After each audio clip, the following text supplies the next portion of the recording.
ಎಲ್ಲ ವೀಕ್ಷಕರಿಗೂ ನಾಗು ಅಡುಗೆ ಮನೆಗೆ ಸ್ವಾಗತ. ಬೇಸಿಗೆಯಲ್ಲಿ ಸಿಗುವಂಥ ಮಾವಿನ ಹಣ್ಣು ಉಪಯೋಗಿಸ್ಕೊಂಡು ಇವತ್ತು ಐಸ್ ಕ್ರೀಮ್ ರೆಸಿಪಿ ಮಾಡ್ತಾಯಿದ್ದೀನಿ. ಹೇಗೆ ಮಾಡೋದು ಅಂತ ನೋಡೋಣ ಬನ್ನಿ. ಇದಕ್ಕೆ ನಾನು ಒಂದು ಮಾವಿನ ಹಣ್ಣು ತೊಗೊಂಡಿದ್ದೀನಿ. ನನಗೆ ಬಂಗನಪಲ್ಲಿ ಸಿಕ್ತು. ನೀವು ಬೇರೆ ಯಾವ ಹಣ್ಣು ಬೇಕಾದ್ರೂ ಉಪಯೋಗಿಸ್ಕೊಂಡು ಮಾಡ್ಬೋದು. ಇದಕ್ಕೆ ನಾನು 1/4 ಲೀಟ್ರು ಹಾಲು ತೊಗೋತಾಯಿದ್ದೀನಿ. ನಾನು ನಂದಿನಿ ಹಾಲು ತೊಗೊಂಡಿದ್ದೀನಿ. ನೀವು ಬೇರೆ ಯಾವ್ದು ಬೇಕಾದ್ರೂ ತೊಗೋಬೋದು, ಇನ್ನೂ ಜಾಸ್ತಿನೂ ತೊಗೋಬೋದು. ಇದನ್ನು ಕಾಯಿಸ್ಕೊಳ್ಳೋದು ಅಂತಂದರೆ ಇದನ್ನು ಕೆನೆ ಕಟ್ಟೋ ಅವಶ್ಯಕತೆ ಇಲ್ಲ. ಇದನ್ನು ಕೈಯಾಡಿಸ್ತಾ ಇರಬೇಕು. ಈ ಥರ ಕೈ ಆಡಿಸ್ತಾ ಇದ್ದರೆ ಅದು ಕೆನೆ ಕಟ್ಟಲ್ಲ, ಆಮೇಲೆ ತಳ ಹತ್ತಲ್ಲ. ಅದಕ್ಕೋಸ್ಕರ ಇದು ಕೆನೆ ಕಟ್ಟಿದ್ರೆ ಚೆನ್ನಾಗಿರಲ್ಲ. ಅದಕ್ಕೆ ಈ ಥರ ಕೈ ಆಡಿಸ್ತಾ ಇರೋಣ. ಇದು ನಾನು 1/4 ಲೀಟ್ರ್ ತೊಗೊಂಡಿದ್ದೀನಲ್ಲ, ಅದೊಂದು 10% ಕಮ್ಮಿ ಆಗೋ ತನಕ ಕಾಯಿಸ್ಕೊಳ್ಳೋಣ. ಅದು ಕಮ್ಮಿ ಆಗಿದೆ ಅಂತ ನಮ್ಗೆ ಅನ್ನಿಸ್ದಾಗ ನಾವು ಮಿಕ್ಕಿರೋ ಸಾಮಗ್ರಿಗಳನ್ನೆಲ್ಲ ಹಾಕ್ಕೊಳ್ಳೋಣ. ಈಗಿದು ಕಮ್ಮಿ ಆಗಿದೆ, ಹಾಲು ಸ್ವಲ್ಪ ಕುದ್ದು. ಇದಕ್ಕೆ ನಾನೀಗ ಒಂದು ಅರ್ಧ ಬಟ್ಲು ಮಿಲ್ಕ್ ಪೌಡ್ರ್ ಹಾಕ್ಕೋತಾಯಿದ್ದೀನಿ. ಮಿಲ್ಕ್ ಪೌಡ್ರ್ ನೀವು ಯಾವ್ದು ಬೇಕಾದ್ರೂ ಉಪಯೋಗಿಸ್ಕೋಬೋದು.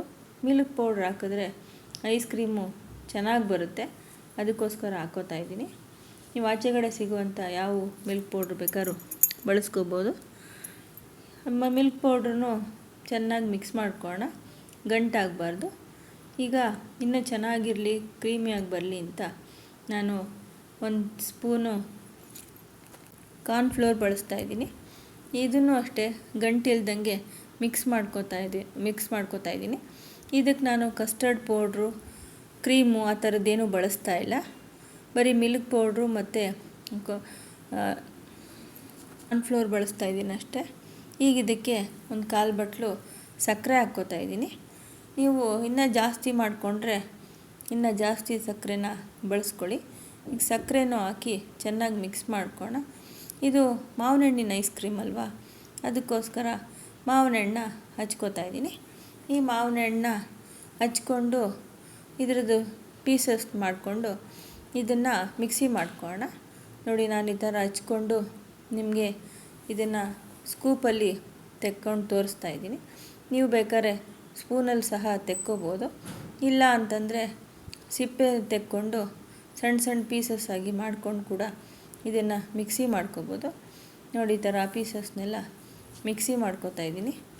ಈಗ ಇದನ್ನು ಮಿಕ್ಸಿ ಮಾಡಿಕೊಂಡು ಇದನ್ನು ನಾವು ಆಗಲೇ ಹಾಲು ಕಾಯಕ್ಕೆ ಇಟ್ಕೊಂಡಿದ್ವಲ್ಲ, ಆ ಹಾಲಿಗೆ ಹಾಕ್ಕೊಂಡು ಚೆನ್ನಾಗಿ ಮಿಕ್ಸ್ ಮಾಡ್ಕೊಳ್ಳೋಣ.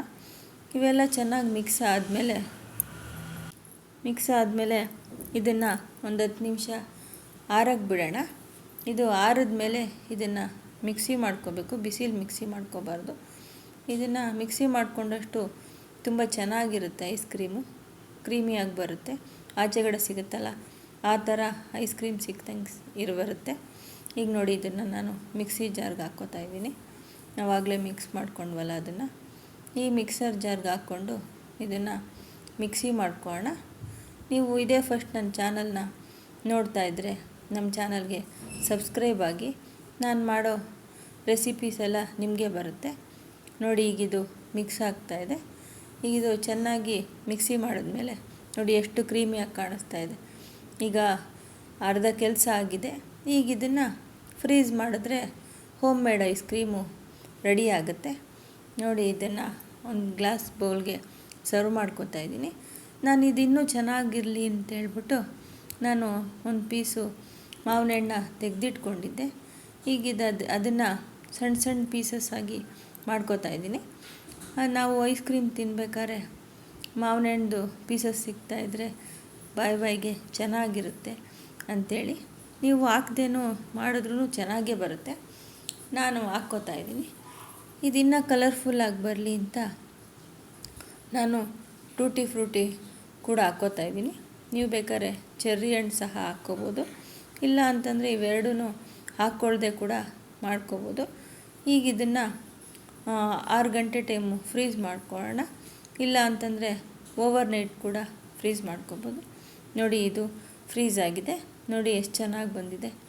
ನಾನು ಇದನ್ನು ಸ್ಕೂಪಲ್ಲಿ ನಿಮಗೆ ತೆಗೆದು ತೋರಿಸ್ತೀನಿ ಎಷ್ಟು ಚೆನ್ನಾಗಿ ಬರುತ್ತೆ.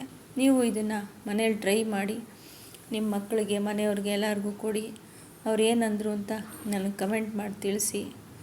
ನನ್ನ ಚಾನಲ್ನ ಸಬ್ಸ್ಕ್ರೈಬ್ ಆಗಿ, ಲೈಕ್ ಮಾಡಿ, ಶೇರ್ ಮಾಡಿ, ಕಮೆಂಟ್ ಮಾಡಿ. ಧನ್ಯವಾದಗಳು.